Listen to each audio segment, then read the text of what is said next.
Bismillahirrahmanirrahim. Assalamualaikum warahmatullahi wabarakatuh. Alhamdulillah alladzi an'ama 'alaina bi ni'matil imani wal islam wa alafa baina qulubina fa asbahna bi ni'matihi ikhwana. Asyhadu an la ilaha illallah wahdahu la syarikalah wa asyhadu anna Muhammadan abduhu wa rasuluhu la nabiyya ba'dah. Allahumma salli wa sallim wa barik ala nabiyyina Muhammadin wa ala alihi wa ashabihi wa man sara ala nahjihi wa man da'a bi da'watihi wa tamassaka bi sunnatihi wa jahada haqqa jihadihi wa man tabi'ahum bi ihsanin ila yaumiddin. Qala Allah Ta'ala fi kitabil karim, a'udzu billahi minasyaitonir rajim. Bismillahirrahmanirrahim. Ya ayyuhalladzina amanu taqullaha haqqa tuqatih wa la tamutunna illa wa antum muslimun. Wa qala aidan, ya ayyuhalladzina amanu kutiba alaikumul qisasu fil qatla. Al-ayah. Shadaqallahul azim. Amma ba'd.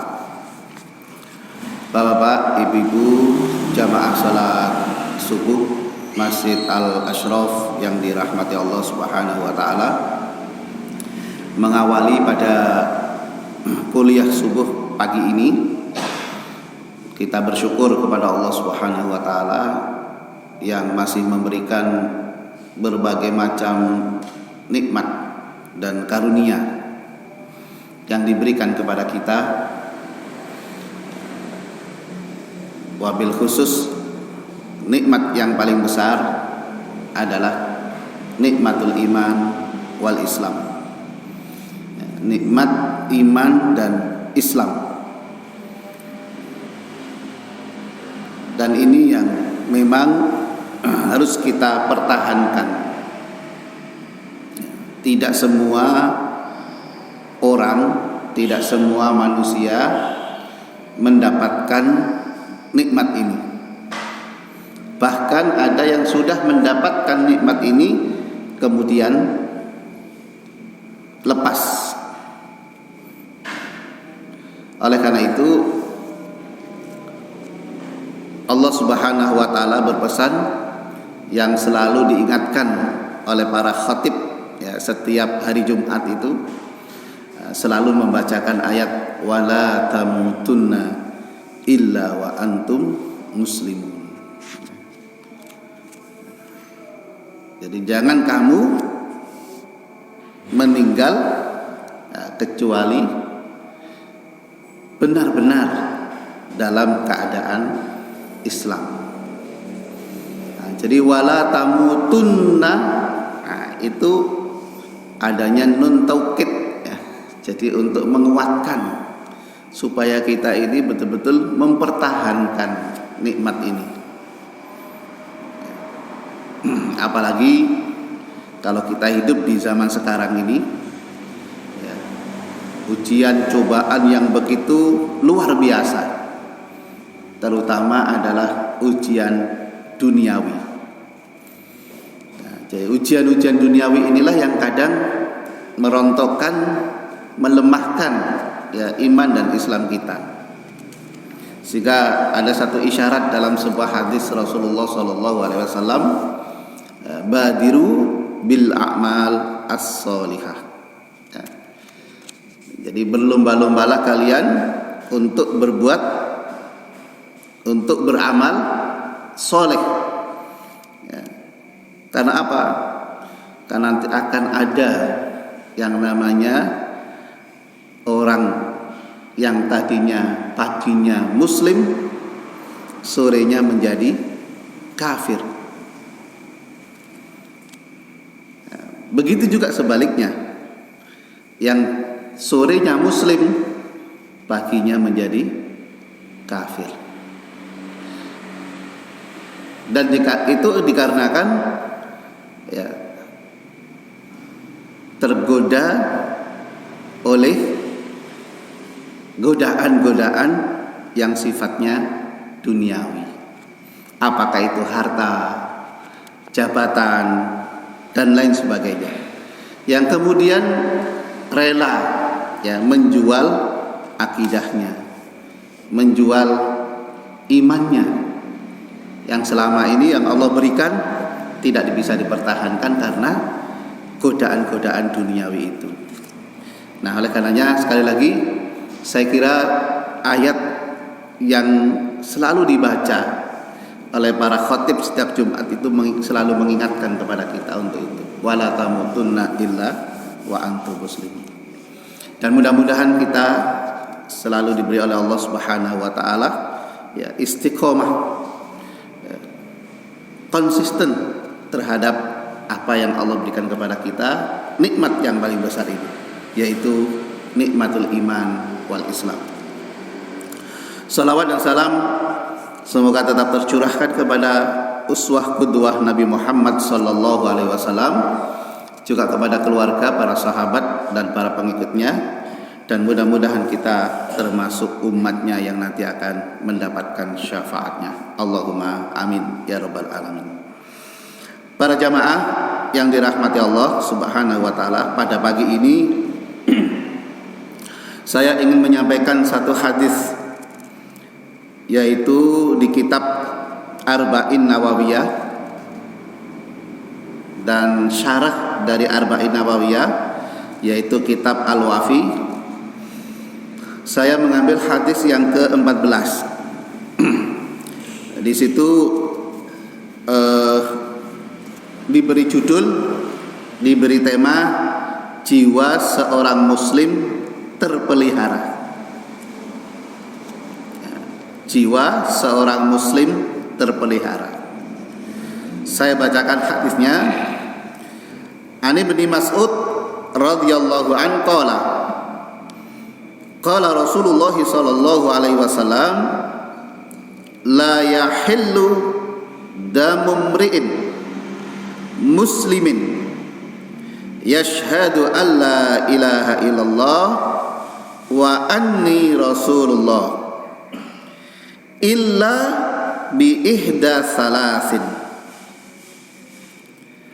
as-sayyibuz zani wan nafsu bin nafsi wat tariku lidinihi al mufariqu lil jamaah. Rawahul Bukhari wa Muslim.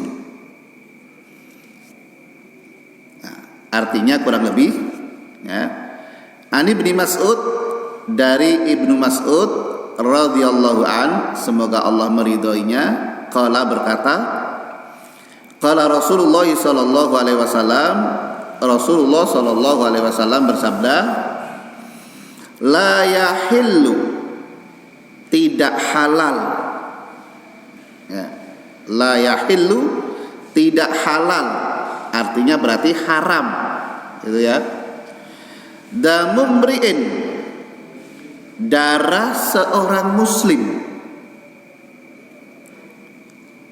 darah seorang muslim, yashhadu alla ilaha illallah, yang telah bersaksi bahwa tidak ada Tuhan, tidak ada ilah yang berhak disembah illallah, kecuali Allah Subhanahu wa taala. Wa anni rasulullah, dan sesungguhnya aku adalah utusan Allah Subhanahu wa taala.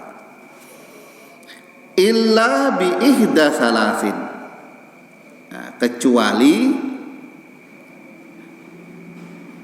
dikarenakan atau disebabkan oleh bi ihda, salah satu, salasin, dari 3 hal. Jadi biasanya kalau ada larangan, kadang juga ada istisna, pengecualian. Nah, gitu ya.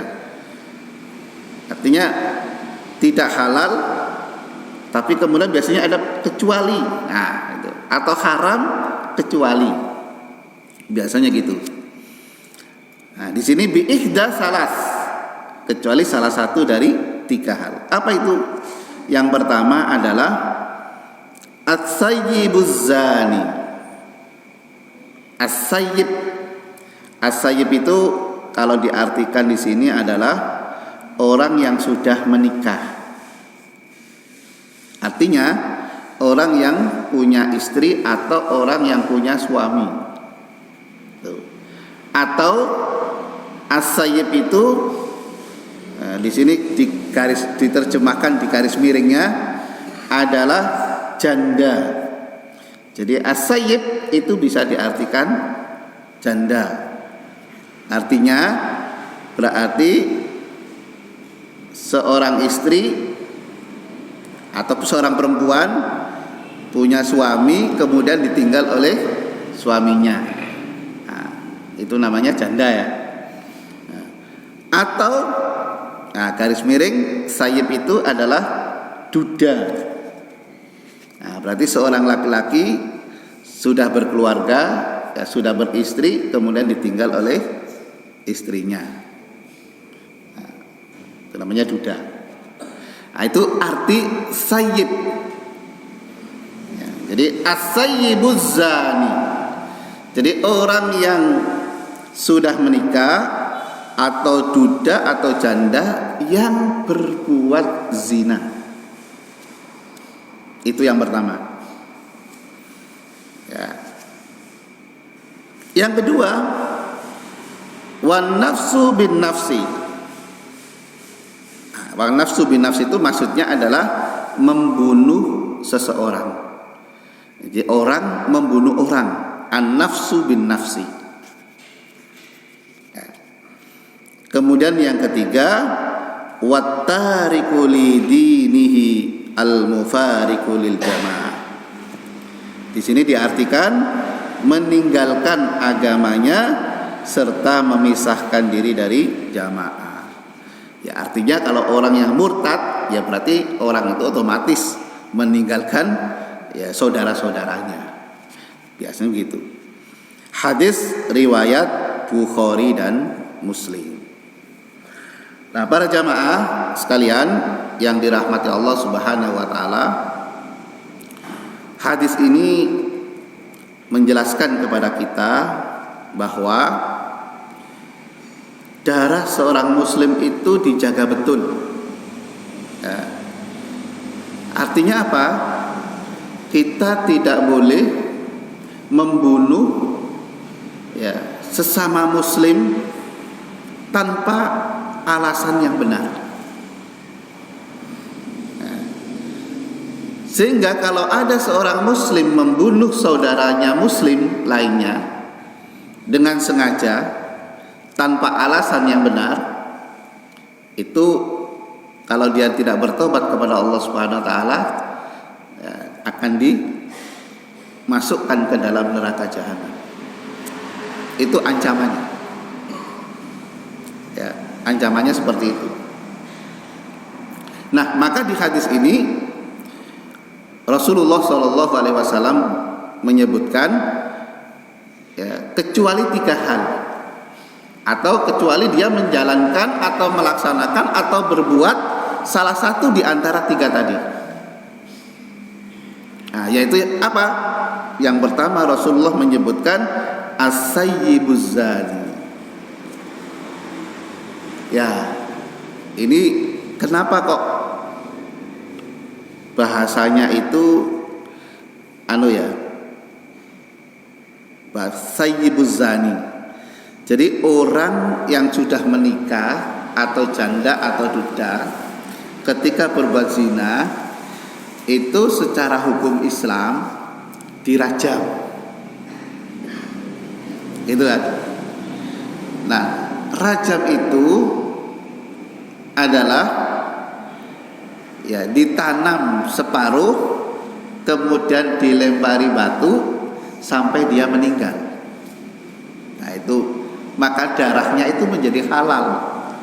Tapi yang menjadi catatan kita dalam sejarah ya, di masa Rasulullah SAW itu yang saya baca ya, terjadi hukum rajam itu 2 kali. Jadi dilaksanakan hukum rajam itu 2 kali. Itu pun bukan melalui proses pengadilan, tetapi karena dasarnya pengakuan. Ya, dasarnya adalah pengakuan. Jadi bukan pengadilan. Kenapa? Kalau proses pengadilan itu memang agak susah, bukan agak tapi susah. Karena syaratnya adalah harus mendatangkan 4 saksi. Yang mana 4 saksi itu harus menyaksikan semua, bukan karena katanya. Oh iya, saya katanya ini bahwa si A itu telah berbuat zina. Enggak. Tapi betul-betul mereka itu semua menyaksikan, melihat dengan matanya sendiri, gitu. Ya, 4 saksi. Kalau hanya 2, 3, maka hukum rajam itu tidak bisa dilaksanakan. Ya. Nah, inilah yang kemudian, ya, karena tidak difahami dengan baik, dengan benar, menjadi, ya, propaganda dari musuh-musuh Islam bahwa hukum Islam itu kejam. Ya, jadi yang selalu dikeluarkan itu seperti itu. Ya, hukum Islam itu kejam. Bagaimana orang ditanam separuh, dilempari batu, ya, sampai keluar darah dan sebagainya, kemudian sampai meninggal dan disaksikan oleh orang banyak. Ya, apa nggak kejam itu?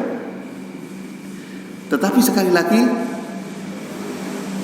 tentu pelaksanaan hukum rajam itu tidak semudah mungkin yang kita bayangkan. Ya, jadi sulit, prosesnya sulit. Maka tadi saya sampaikan, di zaman Rasulullah itu yang saya pahami, yang saya ketahui selama ini hanya terjadi 2 kali. Kalau dalam kitab ini disebutkan itu bahwa di zaman Rasulullah itu ada seorang laki-laki yang bernama Ma'is bin Malik. Ya, Ma'is bin Malik. Dan juga pernah terjadi, yaitu kepada seorang wanita yang diistilahkan di sini itu tidak disebut namanya, tapi disebut wanita Ghamidiyah.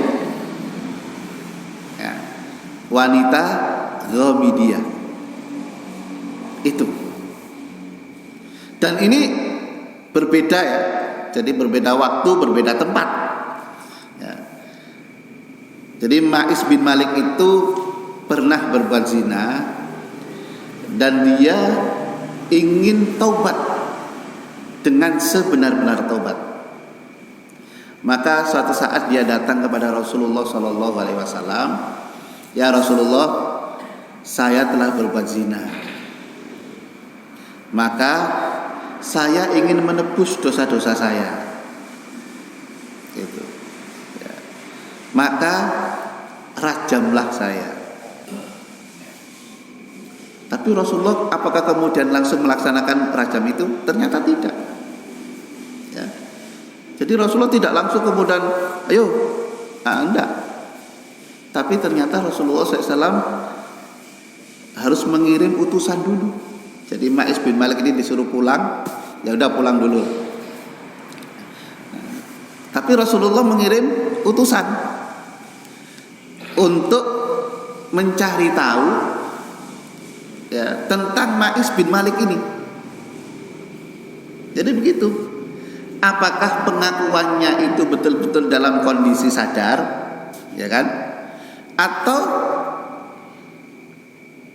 Ma'is bin Malik ini ketika menyampaikan seperti itu dalam kondisi tidak sadar, artinya terganggu ingatannya, atau kalau dalam bahasa kasarnya dalam mengalami gangguan jiwa atau gila. Jadi seperti itu. Jadi khawatir nanti kalau ngaku bahwa dia berbuat zina itu dalam kondisi gila. Nah, kalau gila kan nggak bisa dihukum, kan? Ya, orang gila itu kan bebas dari semuanya, Ya, makanya kalau berbuat dosa dan amalnya tidak ingin dicatat oleh Allah Subhanahu wa taala, ya jadi orang gila. Kalau terbebas, ya tidak usah sholat apa segala macam ya, amal kebaikan, ya jadi orang gila aja. Tapi kayaknya nggak mau, nggak ada yang mau. Ya, jadi orang gila. Gitu. Nah, sehingga diutus, mencari tahu utusan itu. Maka para utusan itu kemudian bertanya-tanya kepada orang-orang dekat Malik bin Ma'is itu, atau Ma'is bin Malik itu. Gimana ini Ma'is bin Malik? Tanya ke tetangga-tetangga dekatnya. Dia gimana? Sehat? Nah, semuanya mengatakan sehat. Itu sehat. Nah, setelah informasi itu datang lagi. Itu kalau tidak salah dalam cerita itu sampai prosesnya Ma'is bin Malik itu datang kepada Rasulullah sampai 3 kali. Ya. Dan Rasulullah setelah memastikan bahwa Ma'is itu betul-betul sehat, ya, maka baru dilaksanakan hukum rajam itu. Nah, para jamaah yang dirahmati Allah Subhanahu wa taala, begitu juga pada kisah wanita Ghamidiyah. Sama. Dia datang langsung kepada Rasulullah dan mengakui perbuatan dosanya itu dan ingin menebus dosanya itu. Nah, kalau wanita ini agak berbeda ya. Dia sudah hamil. Jadi bukti dia berbuat zina itu bahwa dia sudah hamil. Gitu. Tapi apakah Rasulullah kemudian juga langsung melaksanakan hukum rajam itu? Ternyata juga tidak. Dan kamu pulang dulu, ya, sampai kamu melahirkan bayi itu. Ya, terus itu akhirnya setelah lahir datang lagi, ya Rasul, saya sudah melahirkan ini bayinya, suruh pulang lagi. Pulang dulu sampai bayi itu bisa makan sendiri. Maksudnya makan sendiri itu, ya begitu datang lagi, ya Rasul, ini bayi saya sudah bisa memegang makanan dan sudah bisa makan sendiri. Nah, itu juga sampai kalau masalah 3-4 kali prosesnya baru dilaksanakan hukum rajam. Jadi memang tidak mudah. Satu sisi hukum rajam ini memang perlu ditegakkan, ya, untuk menjadikan orang itu takut, atau orang itu tidak punya pikiran untuk melakukan perbuatan itu. Karena memang dalam Al-Quran jelas ya, wala taqrabu zina innahu kana fahisyatan wa maqta innahu kana fahisyatan wa sa'a sabila. Memang bahasanya saja bukan melarang langsung zina. Jadi wala tasdu tidak begitu dalam Al-Quran, tapi wala taqrabuz zina. Jadi mendekati saja itu sudah dilarang, ya, diharamkan gitu. Nah, mendekati itu apa? Ya, misalnya memandang, ya, atau melihat, ya, dengan syahwat ataupun dengan tidak dengan syahwat, meraba, menyentuh dan lain sebagainya. Ya, mau dekati saja sudah nggak boleh. Ya, bukan dibalik ya. Yang nggak boleh itu mendekati, tapi zinanya boleh. Tafsir jalan lain namanya itu. Ya. Kadang-kadang orang pinter gitu kan, menafsiri, ya, tafsir jalan lain, bukan jalan lain tapi jalan lain. Nah, itu. Jadi bisa saja yang dilarang itu mendekati, wala taqrabuz zina. Jadi bukan dipahami dengan mendekati saja nggak boleh, apalagi berbuat zinanya, kan begitu. Ya. Karena apa? Innahu kana fahisyatan wa sa'a sabila. Nah, para jamaah yang dirahmati Allah Subhanahu wa taala, nah ini yang pertama. Jadi boleh atau halal darah seorang muslim itu ketika berbuat zina. Tapi yang berbuat zina siapa? As-sayyib, Kalau yang bujang gadis itu berbeda lagi, nanti hukumnya berbeda lagi. Ya, ini makanya ditegaskan as-sayyibuz zani. Ya, jadi orang yang sudah menikah, janda atau duda yang berbuat zina. Nah, kemudian yang kedua, atau dia berbuat an-nafsu bin nafsi. An-nafsu bin nafsi, yaitu membunuh. Jadi kalau seorang muslim membunuh saudara muslim tanpa sengaja, ya, maaf, dengan sengaja, itu jelas tidak dibenarkan. Ya, tidak dibenarkan. Nah, sehingga dalam Islam itu berlaku hukum qisas, yang namanya hukum qisas. Ya. Di dalam surat Al-Baqarah ayat 178 179 ya. Di sana berbicara tentang qisas. A'udzubillahi minasyaitonirrajim. Ya ayyuhalladzina amanu kutiba alaikumul qisasu fil qatlah. Ya.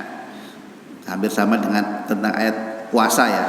Ya ayyuhalladzina amanu kutiba alaikumus siyam. Nah, gitu ya. Nah, jadi kutiba ala itu artinya diwajibkan. Jadi kalau dalam bahasa Arab kataba itu kan aslinya menulis. Ya. Aslinya artinya menulis. Tapi ketika kataba itu dikasih ala, ya, salah satunya digandeng dengan huruf ala, itu menjadi maknanya faradho atau wajibah, wajib. Nah itu. Ya. Jadi kalau kataba saja itu nggak bisa diartikan wajib, menulis. Ya, dan banyak kataba Ali ar-risalah, kataba Muhammad itu menulis. Tapi kalau kataba ala itu wajib. Nah, kalau di situ kutiba alaikumul qisas. Ya. Jadi Allahnya di situ nggak ada karena pakainya fiil majhul. Ya, pakainya fiil majhul. Makanya pakainya kutiba, diwajibkan. Ya. Kecuali kalau pakainya kataballahu alal mu'minina al-qisas misalnya. Berarti Allah mewajibkan. Tapi di situ Allah dihilangkan, kemudian pakainya fi'il majhul, bukan maklum. Ya. Makanya kutiba alaikumul qisasu fil qatl. Kutiba alaikumus siyam dan seterusnya. Nah, jadi diwajibkan hai orang-orang yang beriman. Nah, ini berlakunya kepada orang-orang beriman. Karena yang dipanggil adalah orang-orang beriman. Ya, ya ayyuhalladzina amanu kutiba alaikumul qisasu. Diwajibkan atas kalian qisas fil qatla. Nah, terkait dengan pembunuhan atau terkait dengan orang yang membunuh. Ya. Jadi berlaku di situ qisas. Nah, qisas itu kata Allah, al-hurru bil hurri wal 'abdu bil 'abdi wal untha bil untha. Yang namanya qisas itu berarti al-hurru bil hurri. Orang yang merdeka dengan orang yang merdeka. Jadi harus sama. Ya. Jadi samanya itu tidak hanya nyawa dibalas nyawa, tapi siapa yang dibunuh. Itu. Wal abdu bil abdi, hamba sahaya dengan hamba sahaya. Atau istilahnya budak, tapi sekarang sudah nggak ada istilah budak ya. Ya. Tapi karena waktu itu masih turun al-abdu bil abdi, ya, budak dengan budak atau hamba sahaya dengan hamba sahaya. Wal unsa bil unsa, ya, perempuan dengan perempuan. itu kisos. Jadi kalau yang dibunuh itu adalah orang yang merdeka, ya berarti sama nantinya, gitu ya, balasannya sama, berarti orang yang merdeka juga. Kalau yang terbunuh itu hamba saya, ya berarti nanti sama, hamba saya. Kalau yang terbunuh perempuan, berarti perempuan. Itu namanya al-qisos. Nah, hukum kisos ini sama dengan rajam tadi sebenarnya. Hukum kisos itu tidak akan terlaksana kalau wali yang dibunuh atau ada saudara dari yang dibunuh itu memaafkan kepada orang yang membunuhnya. Faman ufiya lahu min akhihi syai'un fattiba'un bil ma'ruf. Itu ya. Jadi faman ufiya lahu min akhihi, jadi barang siapa yang kemudian dari saudaranya itu memaafkan, nah ya, fattiba'un bil ma'ruf, maka ikuti dengan baik. Wa ada'un ilaihi bi ihsan, dan laksanakan pula dengan ihsan, dengan baik. Nah, jadi kalau ada keluarganya, walinya atau saudaranya memaafkan, ya maka hukum kisos itu menjadi tidak berlaku. Hanya saja orang yang membunuh yang dimaafkan itu membayar diyat. Itu. Ya, membayar diyat. Diyat itu apa? Menebus, nah, dengan tebusan, atau kalau bahasa lain ya membayar apa namanya? Ya, membayar tebusan gitu. Dia membayar. Ya tentu disesuaikan dengan kemampuannya. Jadi tidak boleh kemudian dengan memaksa harus sekian. Nah, jadi di situ memudahkan, supaya memudahkan. Ya. Jadi itu, kalau sudah ada yang memaafkan, maka hukum kisos itu tidak berlaku. Gitu. Ya. Faman ufiya lahu min akhihi syai'un fattiba'un bil ma'ruf wa ada'un ilaihi bi ihsan. Faman iktada ba'da dzalika falahu adzabun alim. Kalau setelah itu kemudian faman iktada, barang siapa yang melampaui batas. Artinya melampaui batas itu begini. Jadi kalau dari saudaranya itu sudah memaafkan, kemudian yang dimaafkan itu sudah melaksanakan membayar tebusan, tapi kok ternyata ada dari saudaranya itu kemudian membunuh, ya, tetap membunuh. Nah ini namanya famaniktada. Barang siapa yang melampaui batas, falahu adzabun alim, maka baginya adalah azab yang pedih. Nah, itu ancaman dari Allah Subhanahu Wa Taala. Nah, jadi hukum kisos pun begitu. Ya, mereka mengatakan hukum Islam itu kejam. Nah, kisos, nyawa dibalas nyawa, gitu ya. Tapi itu melalui proses juga sama. Dan itu bisa tidak terlaksana ketika kemudian ada keluarganya, saudaranya yang memaafkan, selesai. Gitu. Ya. Makanya kata Allah, dzalika takhfifum min rabbikum wa rahmah. Sebelum famaniktada ya. Sebelum famaniktada itu ada ayat dzalika takhfifum min rabbikum wa rahmah. Jadi ketika ada saudaranya yang memaafkan itu merupakan satu keringanan dan rahmat dari Allah Subhanahu wa taala, dari Tuhan. Itu. Nah, para jamaah yang dirahmati Allah.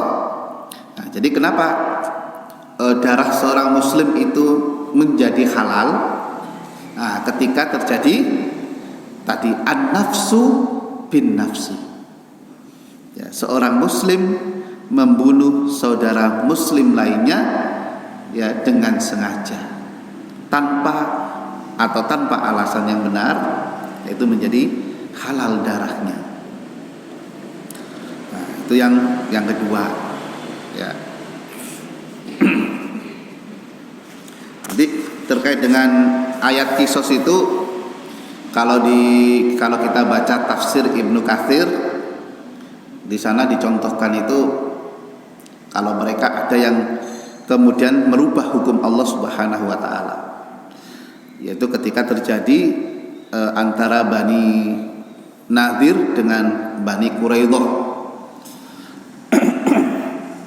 Itu. Jadi kalau yang membunuh itu Bani Nadir ya, jadi ada orang Bani Nadir membunuh orang dari Bani Quraidah ya.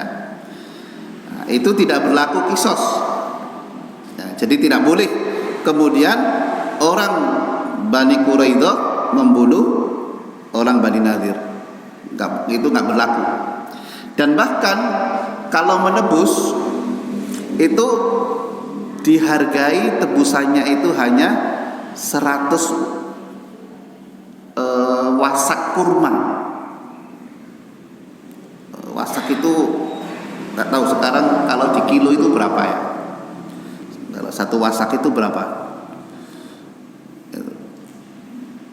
Tapi kalau yang membunuh itu dari Bani Quraidah, maka berlaku kisos di situ.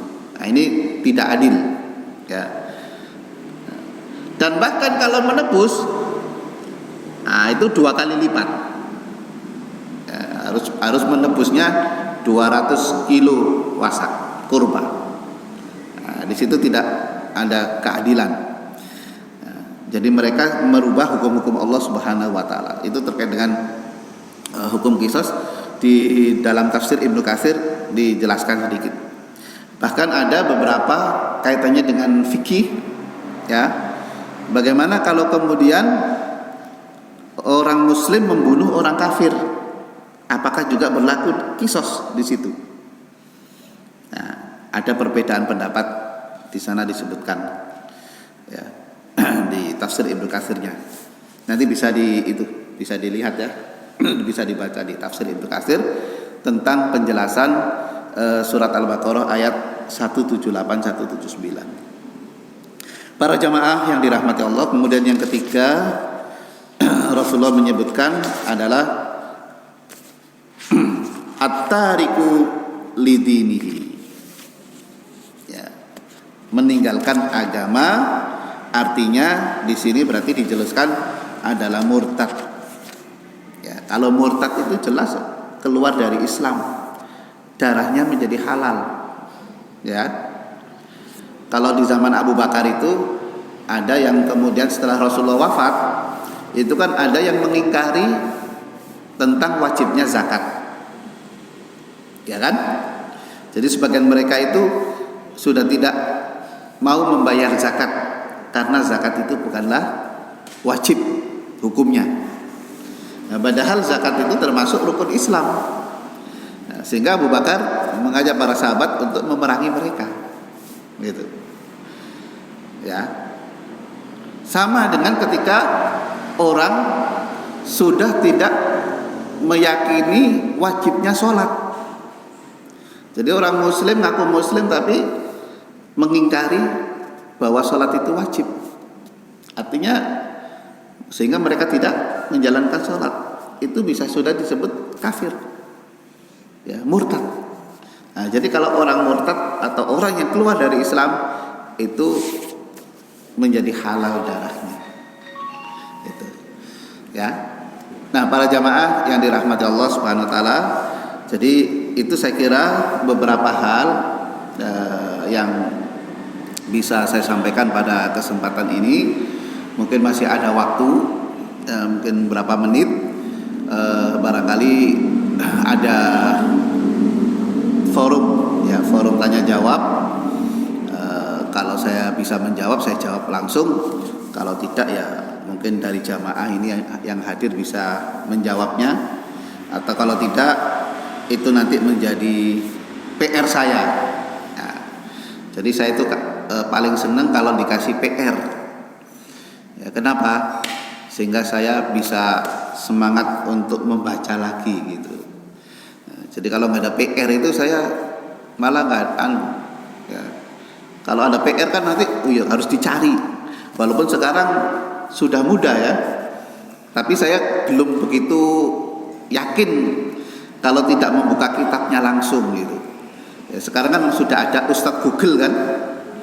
Ya, jadi Ustadz Google itu kan serba bisa. Kita nanya apa saja kan bisa ada. Tapi saya kadang kurang yakin. Gitu. Ya, kemarin salah satu contoh misalnya yang belum saya temukan, tapi ada dalam Google itu sebuah tulisan, ya, sebuah tulisan. Jadi dulu Nabi Adam itu nikah dengan Hawa, maharnya pakai sholawat, ya, maharnya pakai sholawat. Nah, saya cari dari Google, ada memang tulisan tentang itu, tapi sumbernya dari mana? Kitabnya apa? Itu nggak disebutkan, nggak ada. Makanya saya masih meragukan. Nanti saya lagi mencari. Itu. Sholawatnya itu seperti apa? Apakah sama dengan sholawat Nabi? Ya, padahal yang namanya perintah sholawat atas Nabi itu kan baru turun. Ya, padahal antara Nabi Adam dengan Rasulullah kan jaraknya jauh. Ya. Ini saya kadang khawatirnya ini kemudian ya, karena di dalam tafsir itu kan ada tafsir Israiliyat ya, yang ini kadang bisa menyesatkan kita gitu. Nah, makanya ya kita sepenuhnya mungkin tidak terlalu percaya lah kepada Google, walaupun kadang memudahkan kita gitu. Tapi harus kita cari sumber aslinya itu ya. Wallahu a'lam bishawab. Saya kira itu yang bisa saya sampaikan. Semoga ada manfaatnya, dan barangkali ada forum tanya jawab, monggo. Kalau tidak ada, kita tutup sambil menunggu nanti sholat syuruk.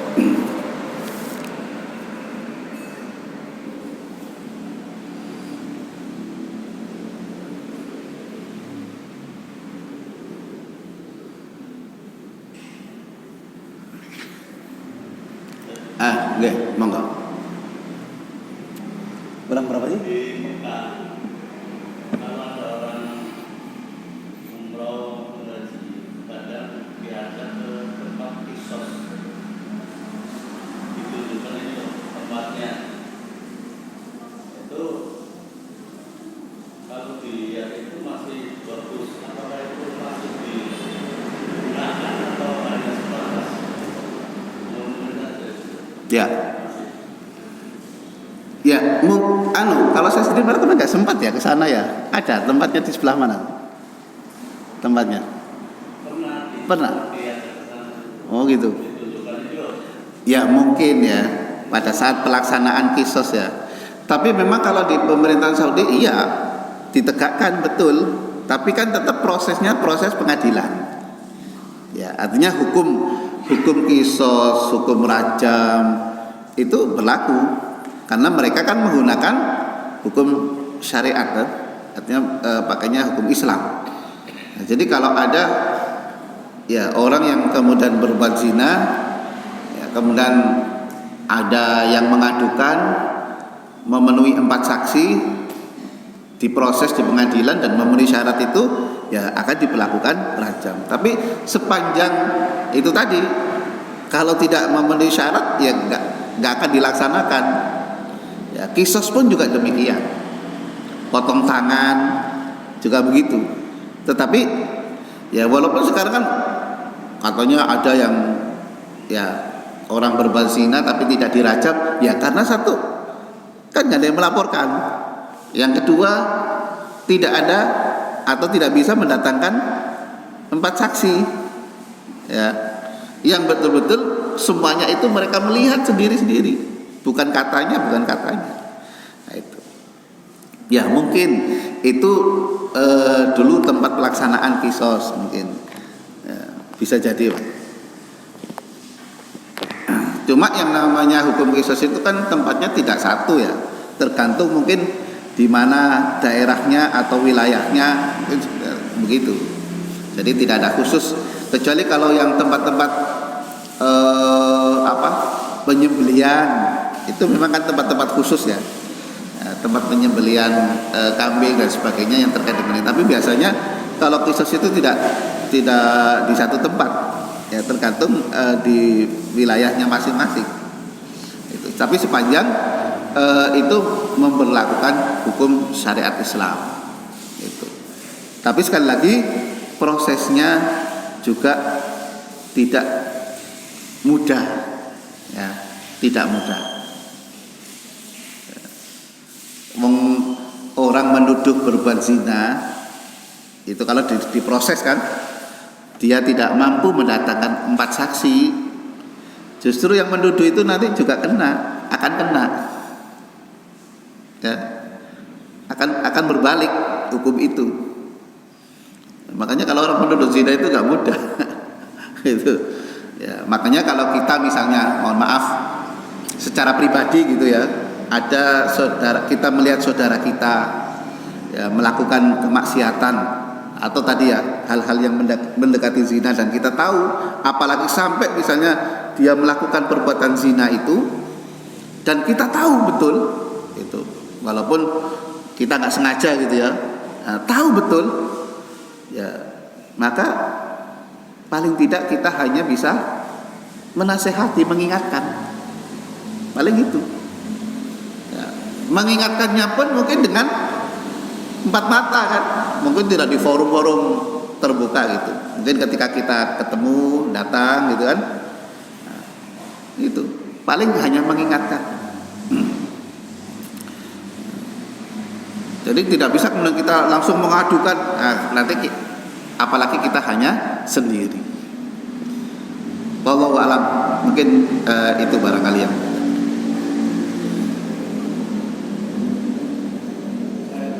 ya.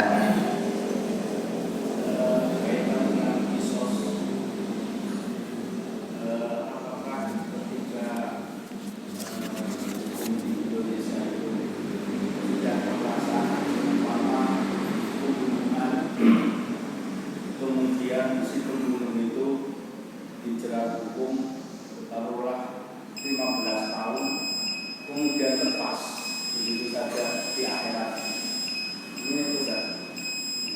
Ya, jadi itu nanti kalau kisos itu dan termasuk tadi ya rajam, itu nanti kembalinya hukumannya adalah kepada Allah Subhanahu Wa Taala. Memang kalau kisos itu yang pasti, ya yang pasti berarti kan nyawa dengan nyawa, ya kan? Nyawa dengan nyawa itu. Kecuali tadi ada saudaranya yang memaafkan, kemudian membayar diat, sudah dia bertobat kepada Allah Subhanahu Wa Taala, selesai urusan akhiratnya ini. Tapi kalau kemudian di dunia, itu berarti hukuman di dunia, gitu. Ya, nanti Allah akan melakukan hukuman sendiri di akhirat, itu. Ya. Karena nyawa dengan nyawa, kayak termasuk rajam. Apa orang yang berzina, ya kan? Orang zina begitu. Makanya kenapa kemudian Ma'is dan bin Malik dan wanita Ghamidiyah itu betul-betul datang kepada Rasulullah ingin menebus dosanya dengan cara dirajam itu, supaya nanti di akhirat terlepas, ya, supaya di akhirat itu terlepas dari siksa Allah Subhanahu Wa Taala. Makanya ketika Rasulullah melihat Ma'is dirajam kemudian meninggal, maka Rasulullah mengatakan, kalian yang menyaksikan itu kan, kalian jangan ibaratnya kayak kalau bahasa sini kan ngece gitu ya, atau ngeledek atau ya, atau dicandani atau apalah gitu ya. Tapi Rasulullah mengatakan bahwa dia sudah mendapatkan ampunan dari Allah Subhanahu wa taala. Itu. Karena apa? Karena dia sudah tidak ada kesempatan untuk mohon ampun lagi. Ya, karena sudah meninggal.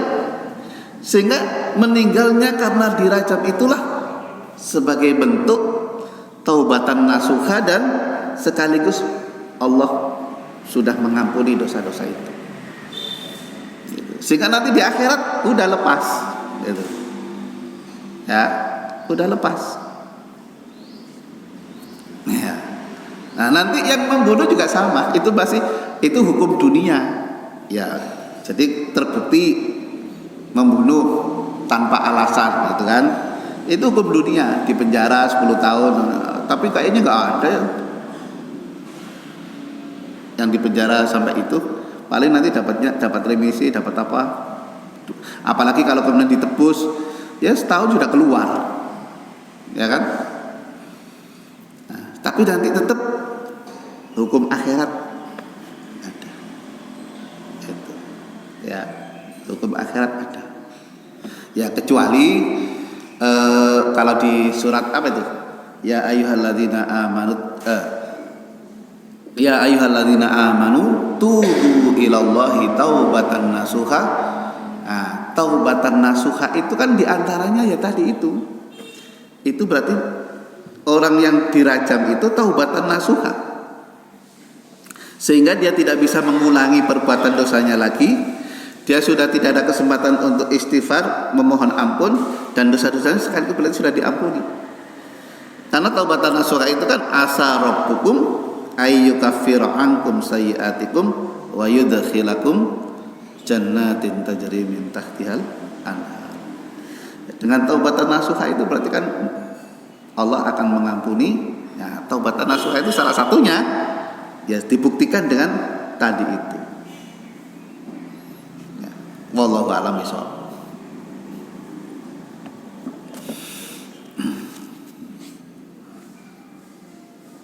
Cukup ya? Sudah syuruk kan? Apa belum? Cukup ya? Ya, Bapak dan Ibu sekalian, jamaah yang dirahmati Allah. Demikian saya kira yang bisa saya sampaikan. Mudah-mudahan ada manfaatnya, dan kurang lebihnya mohon maaf. Wabillahi taufik wal hidayah.